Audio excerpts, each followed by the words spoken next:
नमस्कार all of you. आज जो है आपको बिलियन चैप्टर के कुछ न्यूमेरिकल आपको बताएंगे। बिलियन चैप्टर जो है समाप्त हो चुका है थियरी। इसका वीडियो लेक्चर आप देख सकते हैं। आज जो है एनसीईआरटी क्वेश्चन के कुछ आपको सॉल्व करेंगे क्वेश्चन। आप जो है पहले पाठ निहित प्रश्न एनसीईआरटी का पेज नंबर 36 से स्टार्ट करते हैं। तो पेज नंबर 36 का एनसीईआरटी का इंटेक्स क्वेश्चन में पहला क्वेश्चन है, यदि 22 ग्राम बेंजीन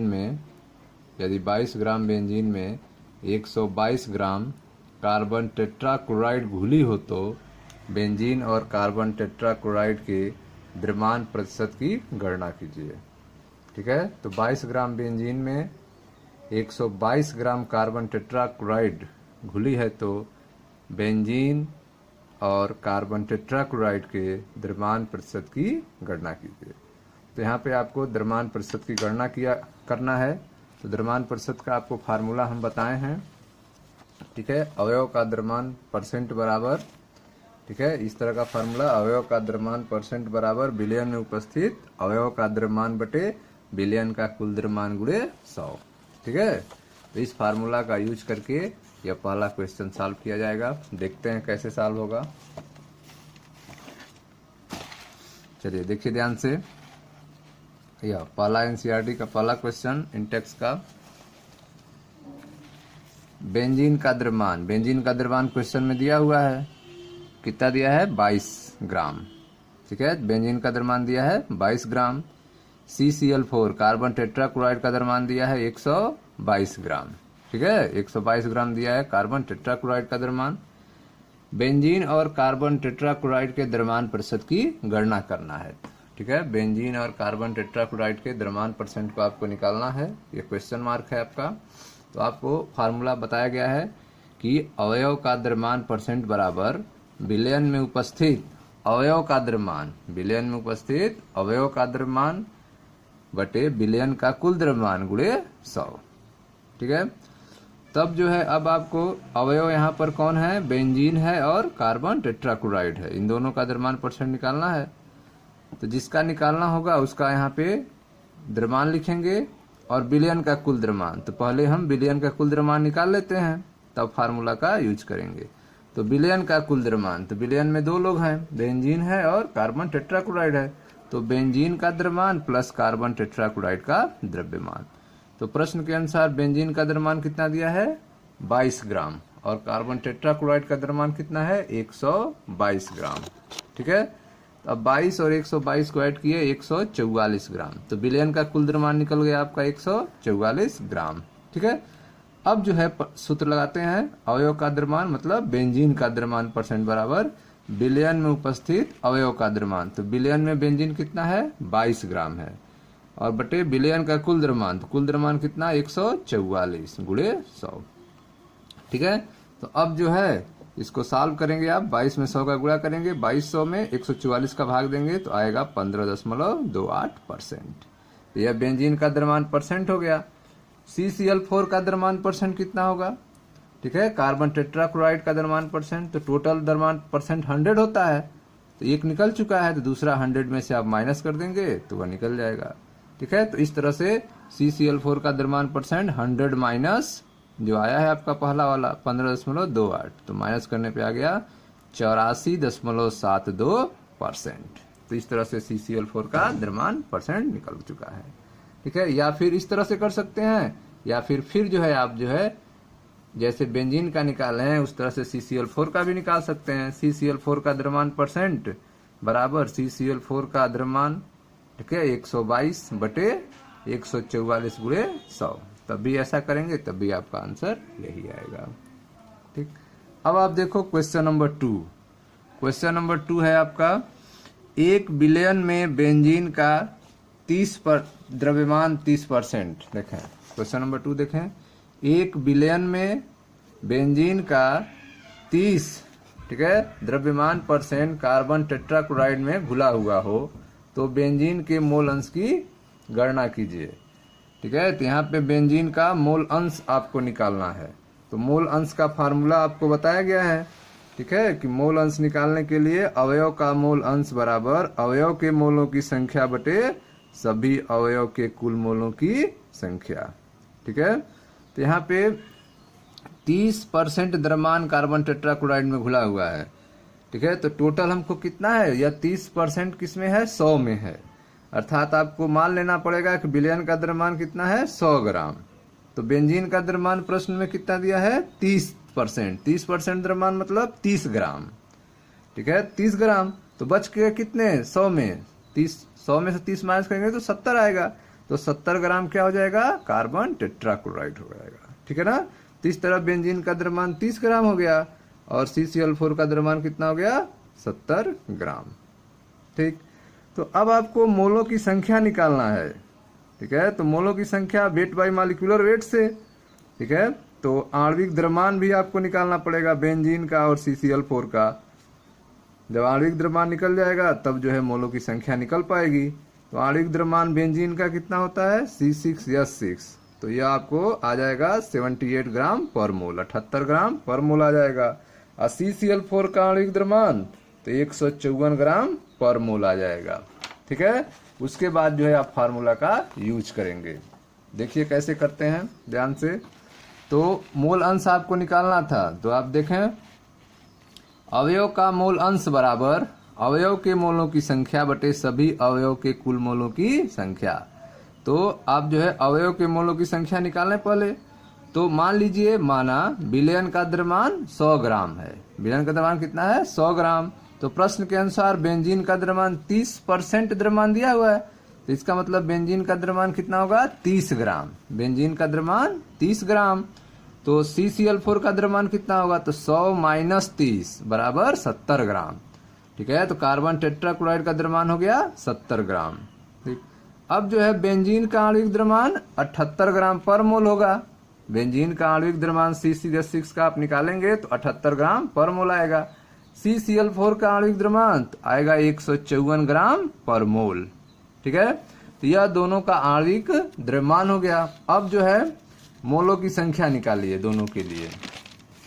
तो देखें ध्यान से, मोलों की संख्या, बेंजीन का मोलों की संख्या आपको भार और आणविक द्रव्यमान पता है, तो फार्मूला थोड़ा सा चेंज करेंगे।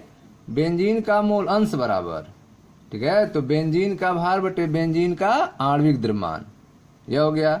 और बटे बेंजीन का भार बटे बेंजीन का आणविक द्रव्यमान प्लस CCl4 का भार बटे CCl4 का आणविक द्रव्यमान। ठीक है, तो यह आप फार्मूला जो पढ़े हैं, अवयव का मोल अंश बराबर अवयव के मोलों की संख्या बटे कुल मोलों की संख्या। तो यहाँ अवयव बेंजीन है, तो बेंजीन के मोलों की संख्या मतलब बेंजीन का भार बटे बेंजीन का आणविक द्रव्यमान, यह हो गया मोलों की संख्या। और कुल मोलों की संख्या तो बेंजीन का भार बटे बेंजीन का आणविक द्रव्यमान प्लस CCl4 का भार बटे CCl4 का आणविक द्रव्यमान। तो इनके मोलों की संख्या हो गया और इसके मोलों की संख्या हो गया। अब फार्मूला रखें, बेंजीन का मूल अंश बराबर बेंजीन का भार 30 ग्राम और बेंजीन का आणविक द्रव्यमान 78, यह हो गया, बटे बेंजीन का भार बटे बेंजीन का आणविक द्रव्यमान प्लस CCl4 का भार तो 70 ग्राम है CCl4 का भार और CCl4 का आणविक द्रव्यमान 154। ठीक, अब यहाँ पे 30 में 78 का भाग देंगे तो यह आ जाएगा आपका 0.385। ठीक, तो यह हो गया 0.385 और 70 में 154 का भाग देंगे तो आ जाएगा आपका 0.454। ठीक, अब इन दोनों को नीचे वाले को ऐड करेंगे तो यह हो गया आपका 0.385 बटे जोड़ने पर आएगा 0.839। अब इनका भाग देंगे इसमें तो भाग देने पे आएगा 0.4588। ठीक है, यह 8 हटाएंगे और यह एक अंक बढ़ जाएगा, यह हो गया आपका 0.459। 0.459 यह बेंजीन का मूल अंश निकल गया। ठीक है, तो यह बेंजीन का मूल अंश आपको निकालना था। अब आप देखें क्वेश्चन नंबर 3। क्वेश्चन नंबर 3 पूछ रहा है निम्नलिखित, ठीक है, निम्नलिखित प्रत्येक विलयन की मोलरता की गणना कीजिए। क्वेश्चन नंबर 3 में आपको मोलरता पूछा जा रहा है, निम्नलिखित प्रत्येक विलयन की मोलरता की गणना कीजिए। तो पहला प्रश्न है 30 ग्राम, ठीक है, CONO3 twice dot 6H2O क्वाल्ट nitrate है, ठीक है, और 4.3 लीटर विलयन में घुला हो। तो क्वाल्ट नाइट्रेट आप देख रहे हैं CONO3 twice डॉट 6H2O जो है वह 4.3 लीटर विलयन में घुला हुआ है। 30 ग्राम अमाउंट, ठीक है। तो इसकी क्या निकालना है, मोलरता निकालना है, ठीक है, मोलरता निकालना है। चलिए इसको देखते हैं फिर मोलरता कैसे निकलेगा। तो यह क्वेश्चन आपको दिया था 30 ग्राम क्वार्ट नाइट्रेट CuNO3 2 6H2O घुला है कितने 4.3 लीटर बिलियन में घुला हुआ है, तो बिलियन की मोलरता ज्ञात कीजिए, ठीक।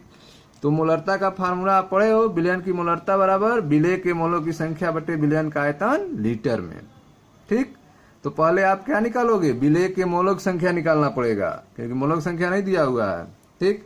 तो विलेय के मोलों की संख्या बराबर विलेय का भार बटे विलेय का आणविक द्रव्यमान। तो विलेय का भार दिया है क्वेश्चन में 30 ग्राम, तो विलेय का आणविक द्रव्यमान, अब इसका आणविक द्रव्यमान आपको निकालना पड़ेगा, तब जो है मोलों की संख्या हो पाएगी, ठीक है। तो देखते हैं, देखें ध्यान से।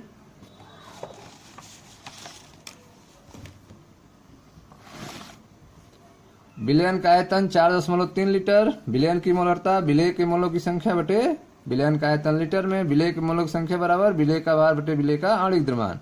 प्रश्न में विलेय का भार दिया है 30 ग्राम, ठीक है। अब विलेय का आणविक द्रव्यमान निकालें, विलेय का आणविक द्रव्यमान, ठीक है। तो विलेय का आणविक द्रव्यमान निकालें, फार्मूला दिया है CuNO3 2 6H2O, ठीक है। तो कोबाल्ट का वेट रखें आप, ठीक है, मालिक्यूलर वेट 58.7 हो गया, प्लस 2, ठीक है, ट्वाइस है तो यह 2 हो गया, और नाइट्रोजन का 14 हो गया, और यह 3 ऑक्सीजन है तो 16 यहाँ 48 हो गया, प्लस 6 और H2O का 18 होता है तो 18 हो गया, ठीक। अब इसको जो है आप इसको ऐड किए, फिर इसको मल्टीप्लाई कर दिया हो गया, इसका इससे मल्टीप्लाई करके यह हो गया, अब इस सबको ऐड कर दिए तो यह हो गया 290.7। तो इस तरह से क्वार्ट नाइट्रेट का आपका निकल गया मोलर आणविक द्रव्यमान कितना 290.7, ठीक है। तो अब जो है फार्मूला आप लगा लें, विलेयन की मोलरता बराबर विलेय के मोलों की संख्या बटे आयतन लीटर में। तो विलेय के मोलों की संख्या क्या हो गया, भार बटे अणु भार आणविक द्रव्यमान। तो भार हो गया आपका 30 ग्राम अब बटे 290.7 अपान आयतन लीटर में। तो जो आयतन दिया है आपका 4.3, ठीक है। तो इसका जो है इसको डिवाइड करेंगे तो यह आ जाएगा आपका 0.1031 मोल और अपान 4.3 लीटर, ठीक। अब इसमें इसका डिवाइड करेंगे तो यह आ जाएगा आपका 0.0239, ठीक है। अप्रोक्सीमेट करेंगे आप तो 0.024 मोल पर लीटर या 0.024 मोलर, ठीक है। तो यह आपका मोलरता निकल गया 0.024 मोलर या मोल पर लीटर, ठीक। अब इसका दूसरा एक क्वेश्चन था, ठीक है, दूसरा क्वेश्चन था, उसमें भी मोलरता निकालना है। 30 ml 0.5 m H2SO4 को 500 ml तनु करने पर, ठीक है, 30 ml 0.5 m H2SO4 को 500 ml तनु करने पर उसका क्या निकालना है, मोलरता की गणना कीजिए, ठीक है। तो यहाँ पे मोलरता निकालना है।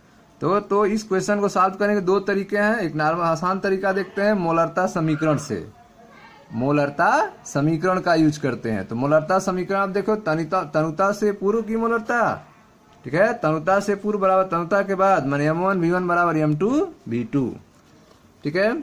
तो यहाँ पे क्वेश्चन में देखो V1 का कितना वैल्यू दिया है 30 ml दिया है, और M1 का मान है 0.5, M2 आपको निकालना है मोलरता, और V2 कितना दिया है 500। तो इस फार्मूले में यूज करें M1 V1 बराबर M2 V2। M1 का मान रखो 0.5, ठीक है, M1 का मान आप रखो 0.5, V1 का मान 30 इक्वल टू M2 का मान आपको निकालना है और V2 का मान 500। तो M2 इक्वल टू यह हो गया 0.5 इंटू 30 अपान 500, इसका मल्टीप्लाई किया 15 अपान 500, अब 500 से इसको डिवाइड करेंगे तो यह आ गया आपका 0.03 मोलर, ठीक है। तो इस तरह से आप मोलरता समीकरण का यूज करके आप निकाल सकते हैं M1 V1 बराबर M2 V2 से। दूसरा तरीका भी है निकालने का, इस तरह से भी आप इसको सॉल्व कर सकते हो। देखें अब आपको दिया है 0.5, ठीक है, 0.5 मोलर H2SO4, ठीक है। तो 0.5 मोलर H2SO4 मतलब 1000 ml में वो दिया है 0.5 m H2SO4 में। तो H2SO4 का कितना मोल है 1000 में, 1000 ml में H2SO4 कितने मोल है, तो 0.5 मोल हैं, ठीक है। तो 30 ml में कितने होंगे, ठीक है। तो 30 ml में आपको निकालना पड़ेगा H2SO4 के कितने मोल होंगे। 1000 में 0.5 मोल है तो 30 ml में, तो H2SO4 के मोल होंगे 30 ml में, तो 0.5/1000 गुणे 30, 0.5/1000 गुणे 30, तो यह हो गया आपका 30 ml में मोल कितने हो गए, तो हो गया 0.015 मोल, 0.015 मोल निकल गया। अब आप आगे देखो, मोलरता विलयन का आयतन दिया है 500 ml, तो इसको लीटर में बदलना है तो 500 ml/1000 ml पर लीटर, ml कैंसिल हो गया, इसको डिवाइड किए 0.5 लीटर हो गया। फार्मूला लगाओ, विलयन की मोलरता बराबर विलेय के मोलों की संख्या बटे विलयन का आयतन लीटर में, तो विलयन की मोलरता बराबर विलेय के मोलों की संख्या, विलेय के मोलों की संख्या आप निकाल चुके हो 0.015 मोल अपान विलयन का आयतन 0.5, ठीक है। इसको आपने डिवाइड किया तो आ गया 0.03 मोल पर लीटर या 0.03 मोलर, ठीक है। तो इस तरीके से आप भी इसको सॉल्व कर सकते हो, यह दूसरा तरीका है सॉल्व करने का। अब आपका क्वेश्चन नंबर 3 पूछ रहा है, देखें ध्यान से क्वेश्चन नंबर 3 क्या है। क्वेश्चन नंबर 3 है आपका, तो कंप्लीट हो चुका है। Question number 4, urea NH2CO NH2, urea के 0.25 मोलर 2.5 किलोग्राम जलीय विलयन को बनाने के लिए आवश्यक यूरिया के द्रव्यमान की गणना कीजिए, ठीक है। तो यहाँ पे 2.5 किलोग्राम जलीय विलयन बनाना है, इसके लिए यूरिया के द्रव्यमान की गणना किया जाएगा, कितना, ठीक है। यूरिया यूज होगा 0.25 मोलर 2.5 किलोग्राम जलीय विलयन बनाने के लिए, ठीक है। चलिए अब इसको सॉल्व करते हैं क्वेश्चन को।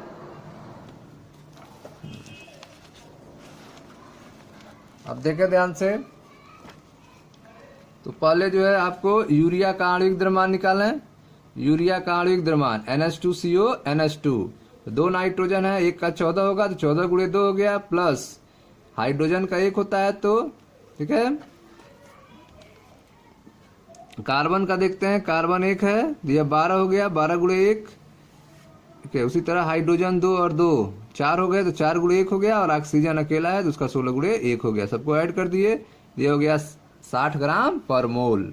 यूरिया का आणविक द्रव्यमान निकल गया 60 ग्राम पर मोल, ठीक है। अब जो है, जो प्रश्न में दिया है आपका 0.25 मोलर, 0.25 मोलर यूरिया, ठीक है। तो यह 0.25 मोलर यूरिया कितने में है, इससे आप अर्थ लगाएंगे कि 1000 ग्राम जल में यूरिया है 0.25 मोल, ठीक है। 1000 ग्राम जल में यूरिया कितना है, 0.25 मोल है, ठीक है। ध्यान दें, प्रश्न में दिया है कि 0.25 मोलर यूरिया है, तो 0.25 मोलर यूरिया विलयन का अर्थ क्या होगा कि 1000 ग्राम जल में यूरिया है 0.25 मोल, ठीक है।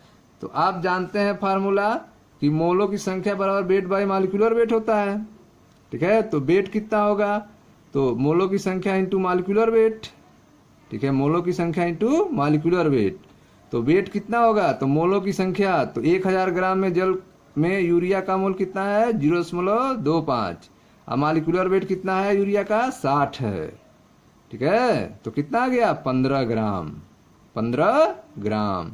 तो 1000 ग्राम जलीय विलयन में यूरिया कितने हैं, 15 ग्राम हैं। 1000 ग्राम जल में यूरिया कितने मोल हैं, 0.25 मोल हैं। 1000 ग्राम जलीय विलयन में यूरिया कितने ग्राम है, 15 ग्राम यूरिया है, ठीक है। तो 1000 ग्राम में 15 ग्राम है, तो 2.5 किलोग्राम है, मतलब 2500 ग्राम में कितना होगा, ठीक है ना। 2.5 किलोग्राम मतलब 2500 ग्राम में, इसलिए 2500 ग्राम विलयन में यूरिया की मात्रा बराबर 15/1000 गुणे 2500, यह आ गया आपका 37.5 ग्राम, ठीक है।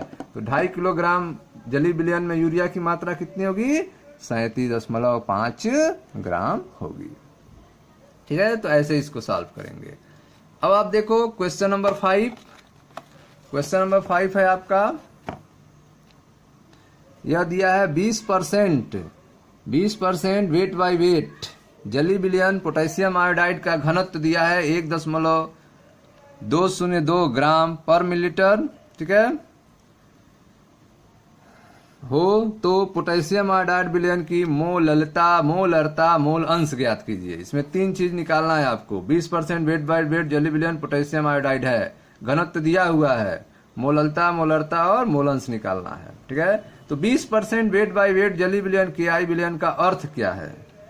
20% मतलब 20 ग्राम। कितने में? ठीक है, 100 में 20 ग्राम, तो बाकी जल होंगे 80 ग्राम। देखते हैं, पोटेशियम आयोडाइड का द्रव्यमान 20% अर्थात 20 ग्राम विलयन में, जली विलयन में। ठीक है, तो जल का द्रव्यमान कितना होगा? 100 - 20 अर्थात 80 ग्राम। 80 ग्राम क्या हो गए? जल हो गए। ठीक है, तो ग्राम किलोग्राम में चेंज कर लो, तो यह हो गया 80 ग्राम अपन 1000 ग्राम पर किलोग्राम। ग्राम कैंसिल हो गया, 1000 डिवाइड किए 0.080 किलोग्राम। जल का द्रव्यमान निकल गया 0.080 किलोग्राम। ठीक है, पोटेशियम आयोडाइड का मोलर द्रव्यमान, पोटेशियम आयोडाइड का मोलर द्रव्यमान निकालिए। पोटेशियम का होता है 39, आयोडीन का होता है 127, दोनों ऐड करो 166 ग्राम पर मोल, यह मोलर द्रव्यमान हो गया। अब मोलों की संख्या, पोटेशियम आयोडाइड के मोलों की संख्या weight by molecular weight, weight कितना है? 20 ग्राम। ठीक है, क्वेश्चन में दिया ना 20 ग्राम अपन मॉलिक्यूलर वेट कितना है? 166 ग्राम पर मोल। ग्राम कैंसिल, यह डिवाइड करोगे आप तो आ गया 0.120 मोल। 0.120 मोल, या पोटेशियम आयोडाइड के मोलों की संख्या। ठीक है, अब आते हैं प्रश्न पे। प्रश्न पूछा था मोललता निकालिए, तो विलयन की मोललता बराबर पोटेशियम आयोडाइड के मोलों की संख्या अपान विलयन का किलोग्राम में द्रव्यमान। ठीक है, इसीलिए पहले मोलों की संख्या निकाला गया है और किलोग्राम में द्रव्यमान निकाला गया है, तब फार्मूला का यूज किया गया है। ठीक है, बिना इसको निकाले अब फार्मूला नहीं लगा सकते हो। तो विलयन की मोललता बराबर पोटेशियम आयोडाइड के मोलों की संख्या जो निकल चुकी है 0.120 मोल। ठीक है, और जो है आपका विलयन का किलोग्राम में द्रव्यमान निकल चुका है 0.080 किलोग्राम। इसको आप भाग दोगे, डिवाइड करोगे, यह आ जाएगा आपका 1.5 मोल पर किलोग्राम, 1.5 मोल प्रति किलोग्राम। तो यह निकल गया पोटेशियम आयोडाइड की मोललता, इस्मालियम। ठीक है, अब निकालना है मोलरता। मोलरता निकालना, इसके लिए क्या दिया है प्रश्न में? विलयन का घनत्व दिया हुआ है, विलयन का घनत्व दिया गया है। तो आप जानते हो द्रव्यमान बराबर आयतन गुणे घनत्व होता है, द्रव्यमान बराबर आयतन गुणे घनत्व होता है। तो इस फार्मूले से आयतन निकाल लेते हैं। ठीक है, तो आयतन बराबर द्रव्यमान बटे घनत्व, आयतन बराबर द्रव्यमान बटे घनत्व। तो विलयन का आयतन बराबर विलयन का द्रव्यमान बटे विलयन का घनत्व। ठीक है ना, विलयन का आयतन बराबर विलयन का द्रव्यमान बटे विलयन का घनत्व। तो विलयन का द्रव्यमान कितना? 100 ग्राम। ठीक है ना, विलयन का द्रव्यमान कितना? 100 ग्राम। और विलयन का घनत्व जो क्वेश्चन में दिया है 1.202, तो इससे निकल गया आपका विलयन का आयतन। तो इसको जब आप डिवाइड करोगे तो विलयन का आयतन आपका आएगा 83.2 मिलीलीटर। ठीक है, तो इसको लीटर में चेंज करेंगे, 1000 से भाग देंगे, यह आ जाएगा 0.0832 लीटर। ठीक है, अब आप फार्मूला लगाओ, विलयन की मोलरता बराबर विलय के मोल बटे विलयन का आयतन लीटर में। विलय का मोल निकल चुका है आपका 0.120 मोल, और विलयन का आयतन लीटर में निकल चुका है 0.0832 लीटर। इसको डिवाइड करोगे 1.44 मोलर।